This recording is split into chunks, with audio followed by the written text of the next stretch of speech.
Hey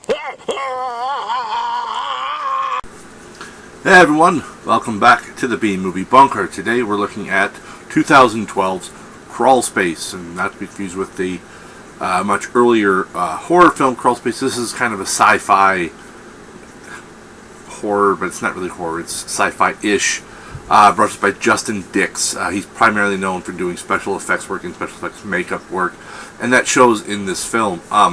We have the story of there's this secret research facility called Pine Gap in Australia, and these prisoners have broken out, and it's all chaos. So they send in this elite military team, to basically kill the prisoners on sight and get the scientists out.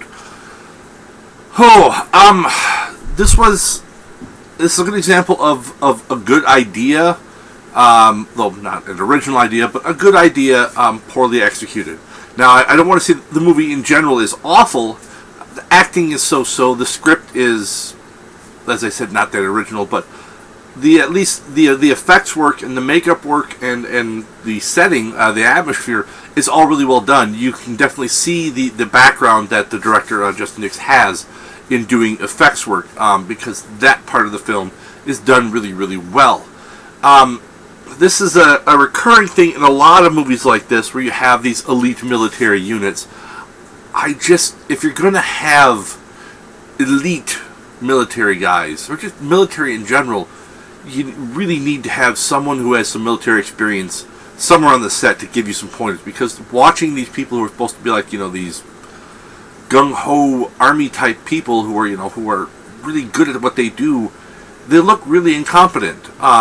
So that really, for me, in part, yes, there's my suspension of disbelief, but when I see, elite soldiers doing things that, that I learned not to do playing, cowboys and Indians when I was 7, it really takes me out of the story and makes that part of it less believable. I'm also not a big fan of the telegraphed kill, and there's at least one in this movie. And the telegraph kill is when they set something up and they do numerous close-up of a specific thing. And it's it could be, there's this door that's like partially held open, or there's some little box that's about to fall off a shelf. They show it like numerous times, and it's going to fall and kill someone. And it's that super telegraph. I don't mind if there's a little setup, but I don't need to be clubbed over the head that, hey, this thing's going to give way, it's going to do some damage. I don't mind being surprised either. You can surprise me with a kill or an injury. It doesn't have to be set up ahead of time as this, like this giant looming, grizzly bear standing over me. So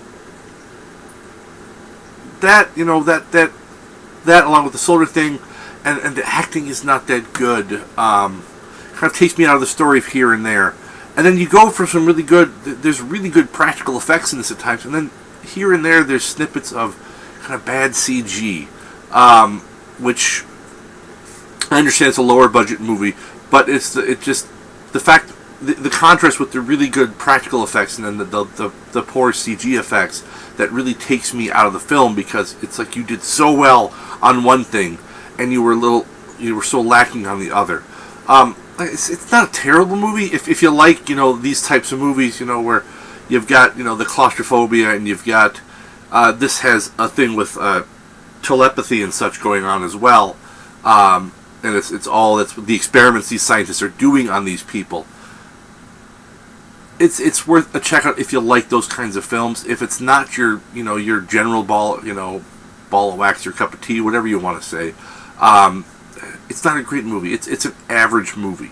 Scale of 1 to 10, I mean, the biggest problem with this is it's a copy and paste of Aliens and Die Hard and Species and so many other movies that are so like this, where it's just snip, snip, snip, snip, snip, that it's really not original. It's just a rehash of 35 other movies you've already seen. So, I like the premise, and I would have liked to seen them go a little further on some of that, as far as how the characters were developed, and as far as the background of what the doctors and the scientists were doing at this facility. I would have liked to have seen a little more of that, because when they actually focused on that part of it, the film was actually much better. So, I mean, Justin Dix, as I said, primarily, effects and makeup and that type of stuff. He's not a big-time director, so for like one of his first major outings as a director, not a horrible effort, just not.